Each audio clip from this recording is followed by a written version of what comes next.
खुद्दाम Ahmadiyyat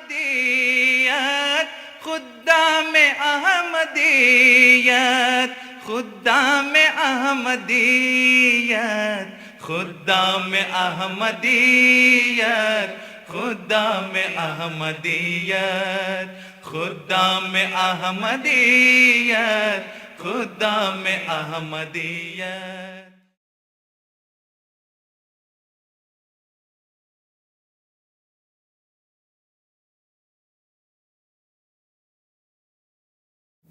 On February 4th, 1938, the Majlis Khuddamul Ahmadiyya was born under the direction and instruction of Khalifatul Masih II, Hazrat Mirza Bashiruddin Mahmud Ahmad, in Qadian, India. Its purpose was a noble one, to save young men from modern trends of materialism and imbibe them with the spirit of true Islam. Further, Hazrat Khalifatul Masih stated, "The very name of the organization indicates that its members are Ahmadi servants of mankind." Hazur himself laid the foundations for the organization by dividing the framework into 10 divisions, ranging from social service to physical health to education. The organization was carefully mapped out to produce a khadim who was spiritually inclined, mentally and physically healthy, and a servant of Islam and mankind.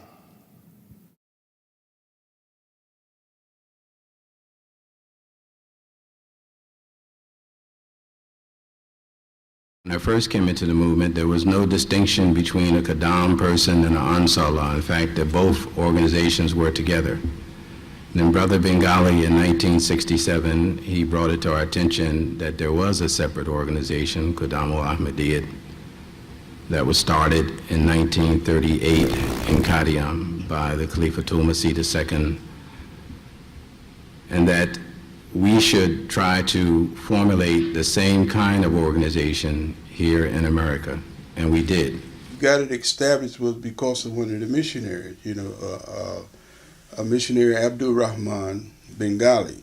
He told us to contact the headquarters in Rabwa, which I did. I contacted the headquarters in Rabwa. In fact, I have some letters that was sent back to me directing us what we should do in the Khuddamul Ahmadiyya. And we had our first meeting in Dayton, Ohio, and that was in 1968. We stayed there for a whole weekend, and the missionary did all the cooking. And it was 23 of us.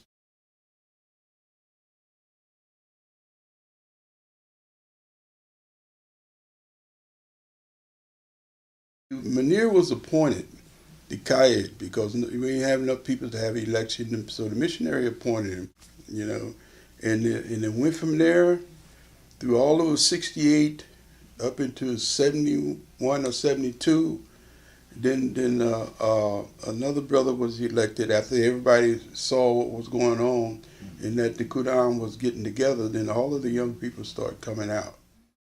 And not only did we formulate the organization, but we formulated some brotherhood, some really warm spiritual brotherhood that has still followed me all those years. In 1969. I became immediately involved because I had contact with Munir Hamid. And he was a person, it was a group of these brothers out on the East Coast. So it was nothing for us to get in the car, drive to Philadelphia, meet these brothers, and we would have all-night conversations. And he was the guide. So that was our first involvement. I can remember going to the Jalsa Salana, which at that time would be in Dayton, and I would look at these men, and Ahmed Shahid, they look like statesmen to us. He was a dignified person. Yusuf Abdul Latif, he was another person, and I would always see them working all the time. They were always working in the Jamaat. So that was the orientation was, you're a Khadim, so you have to work you have to preach. And we were guided along those lines. Now, Brother Bengali was the one that was really guiding all of us, because it was just, everything was so new at that time.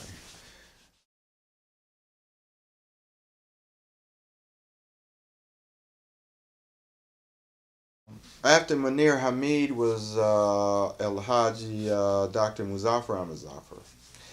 Now, he was what I would term to be an inspiration. He inspired us.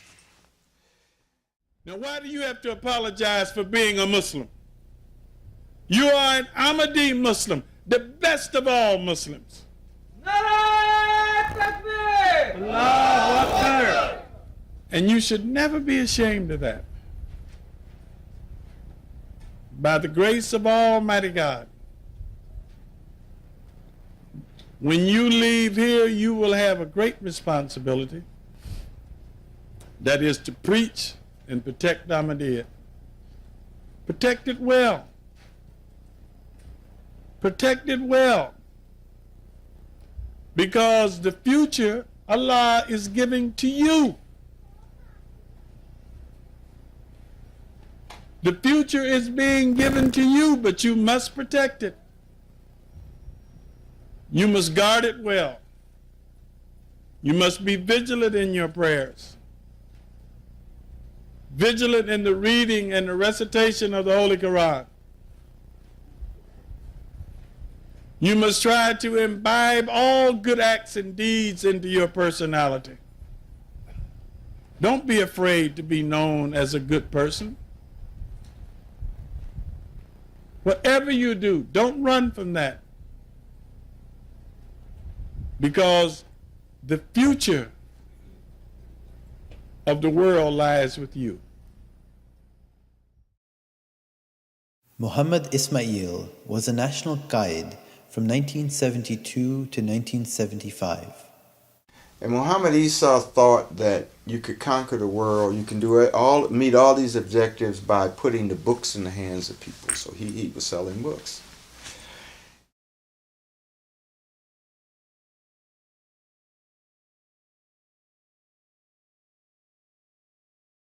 Yeah, Yahya Sharif became the guide in the middle part of the 70s. And he used to take us all on these trips, and he was putting us with, like the Boy Scouts do and all of that. Now, he was the organizer. And it was under him, Yahya Sharif Abdullah was his name. And it was under him that the Majlis really took on the shape of an organization and structure and everything. And under him, I was his naib qaid at the time. And Mubashir Ahmed was the general secretary.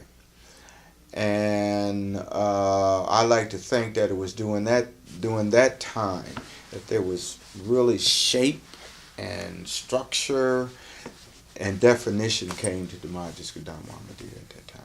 We began to wear the Khuddam scarf. In the terms, we had to memorize Arabic terms that were defining what the organization was and things like that.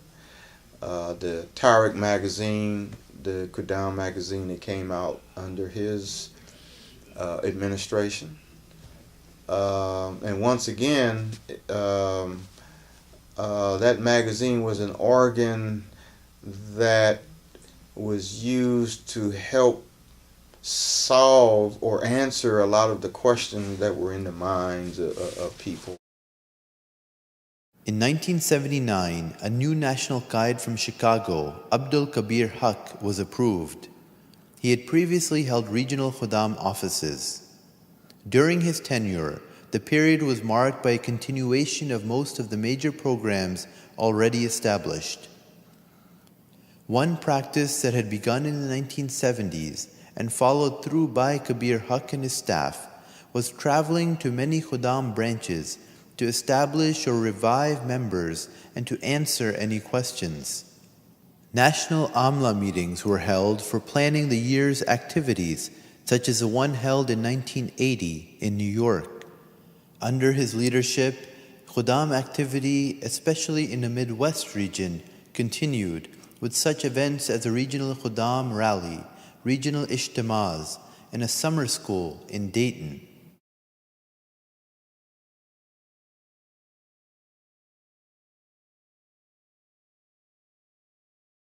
Once we took over, then I formed my AMLA. Some of the members came from the previous AMLA, and our first order of priority was to have some fundamental organizational structure to our Majlis Khuddamul Ahmadiyya USA. Those days, Majlis Khuddamul Ahmadiyya sports were held during Jalsa Salana, so there will be a break in the Jalsa Salana period where we would have some races for different Atfal groups and Khuddam and so on. So that was the extent of Khuddam organized activity. The challenge that we had was to start a foundation, have a formal structure to Majlis Khuddamul Ahmadiyya, establish the offices, establish some institutional memory, and have some continuity. Alhamdulillah, in my 4-year tenure, we were able to not only start that process on the organization side, but also we established a formal curriculum for Khuddam, for Talim wa Tarbiyat, and had plans for Tabligh and so on. We were able to structure some regional ijtimas and then national ijtimas. So 4 years in a row we held national ijtimas. We had 5 regions and about 15 or 16 majalis. And the attendance in, I think, 1984 ijtima was 104. In August 1983, Majlis Khuddamul Ahmadiyya was shaken by the martyrdom of one of its leaders. Dr. Muzaffar Ahmad was shot in his home in Detroit while preaching to a young man. He served Majlis Khuddamul Ahmadiyya in many capacities, including Qaid and National Mu'tamid, or General Secretary. I mean, we had never dealt with something like that, and all of a sudden he was gone next day. We were at that time planning for the 1983 USA Jalsa Salana, which was planned for Michigan. And about 4 or 5 days prior to the Jalsa, he was martyred on Monday. Jalsa was to start on Friday. So that brought sudden change in an organization. We had to deal with that tragedy also and then recover from it.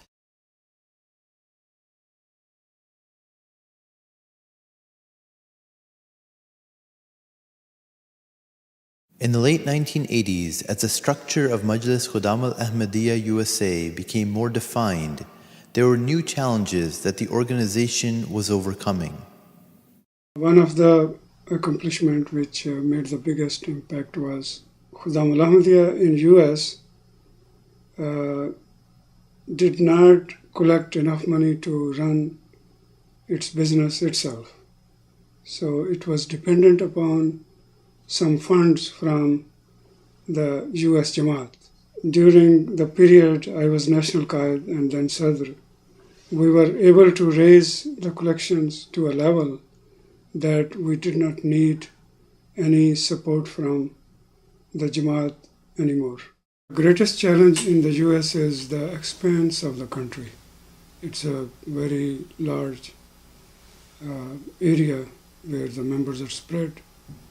So these days we have internet, and also the phone is much more accessible. We have cell phones. But in those days, there were no cell phones and there was no internet. So it was very difficult to communicate with people.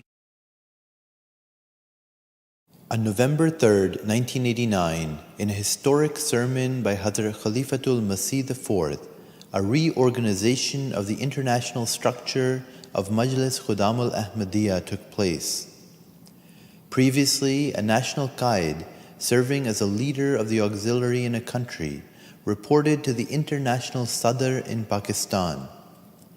With the changes, each country, including the US, would have a Sadr or president who reported directly to Hazrat Khalifatul Masih.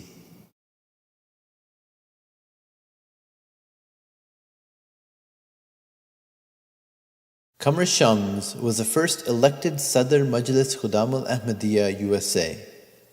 He focused on encouraging the West Coast to participate in the National Ijtima and unifying the entire Majlis. Under his tenure, the financial contributions nearly doubled. By trusting young Khuddam in key positions, Qamar Shams helped train a generation of future leaders. With the national organizational structure in place, the emphasis turned to training at the local levels. The Qaideen Refresher Course, or QRC, was established to bring together Qaideen from across the country and teach them the ins and outs of being a successful leader. Qaideen Refresher Course perhaps was the major accomplishment earlier on to train Qaideen. And in that process, we created a Qaideen handbook and a finance handbook that standardized all the procedures, the reporting forms, finance reporting form, audit procedures, and all that. The educational initiative started long before for the Khuddam, now extended to the Atfal as well. Itfal al-Ahmadiyya, again, formal syllabus from the national level. So my hope was that as a Khadim migrates from Itfal al-Ahmadiyya to Khuddam al-Ahmadiyya, that is past those levels. So the syllabus was built to accomplish those requirements there. उठों के साथ आई और वक्त जा रहा है पिसरे मसीह देखो कब से बुला रहा है तुमको बुला रहा है खुदाम अहमदियत खुदाम अहमदियत खुदाम Ahmadiyyat.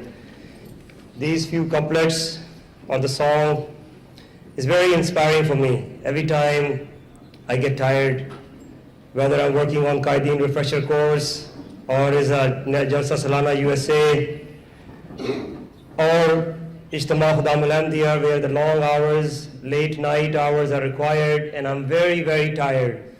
And then somehow these couplets come in my mind and motivate me and charge me up.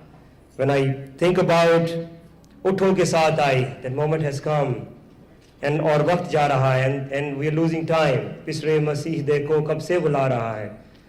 The son of promised Messiah is calling you. Khuddam Ahmadiyat, Khuddam Ahmadiyat. That charges me up and I go on. It's been 4 years that I have had the charge of delivering this duty. In this course, I've done a few things right and maybe a few things wrong. I like to request your forgiveness for the shortcomings from my side. Lots of time I know that I have upset with Qaideen, although I know that all of you are human beings, not a superman. You have your personal life to run, you have your businesses to run. Not everybody is same, not everybody can deliver the same duties at the same time, but maybe sometime I set up the expectations too high. But on the other hand, I had the responsibility to deliver, and I tried my level best. I'm hopeful that this Majlis, inshallah, will continue in future with the same zeal and same charge, that we will continue to make progress.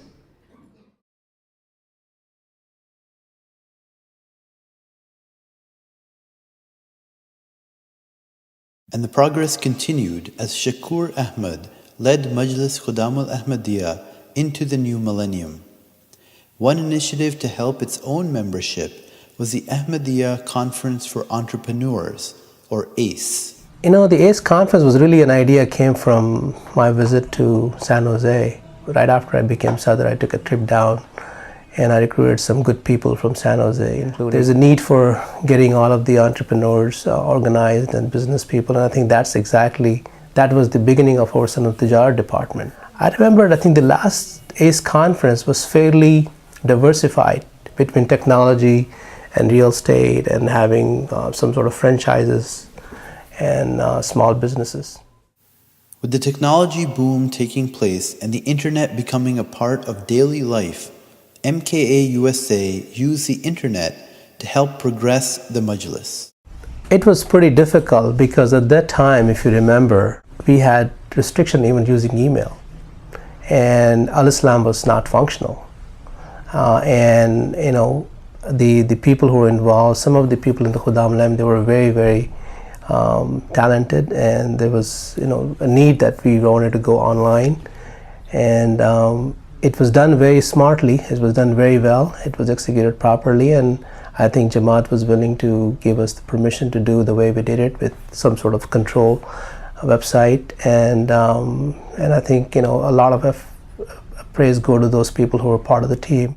Not only just going online, we actually went to do the online reporting part, which was kind of interesting, because now 10 years later you'll see other auxiliaries are trying to do the online reporting, and even the community in the US is trying to do online reporting. So we were way ahead on that part, and it's just because of the skilled and talented people in Khuddamul Ahmadiyya who wanted to do something, and I think my role was just to provide them an opportunity, and they did it. In 2004, the Masroor International Sports Tournament, or MIST, was started as a way to bring Khuddam from not only around the US, but around the globe together for sports and brotherhood.